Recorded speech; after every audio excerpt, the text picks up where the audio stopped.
লাল কাঁকড়া দেখতে যেমন সুন্দর, খেতেও খুব উপকারী। আজকে আমরা লাল কাঁকড়া সম্বন্ধে জানবো এদের মূল বৈশিষ্ট্যগুলো। তাই ভিডিওটি শুরু থেকে শেষ পর্যন্ত দেখতে থাকুন। চ্যানেলে নতুন হয়ে থাকলে সাবস্ক্রাইব করে বেল আইকনটি প্রেস করে রাখুন। কাঁকড়া অমেরুদণ্ডী প্রাণী। এদের শক্ত বহিঃকঙ্কাল আছে যা এদের শরীরকে রক্ষা করে থাকে। দুটি ধারালো দাঁড়া এবং চারটি জোড়া পা থাকে। এদের বিভিন্ন পরিবেশে বাস করতে দেখা যায়, যেমন সমুদ্র, মিঠা পানি এবং স্থলে। কাঁকড়া যে কোনো দিকে হাঁটতে পারে, তবে পাশে হাঁটা এদের খুবই পছন্দের। এদের ফুলকা থাকে যার মাধ্যমে পানির ভিতরে অক্সিজেন টানতে সাহায্য করে। কাঁকড়া সর্বভূত প্রাণী, তবে এদের খাদ্য তালিকায় শ্যাওলা, শামুক, ছত্রাক, ব্যাকটেরিয়া এবং পচা জৈব পদার্থ অন্তর্ভুক্ত থাকে।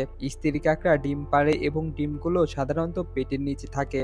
মা কাঁকড়া বাচ্চাদের নিজের পিঠে বহন করে নিয়ে যায়। তো বন্ধুরা, কাঁকড়া সম্বন্ধে আজকের ভিডিও কেমন লাগলো কমেন্টে জানাতে ভুলবেন না। চ্যানেলে নতুন হয়ে থাকলে সাবস্ক্রাইব করে পাশেই থাকবেন। ধন্যবাদ।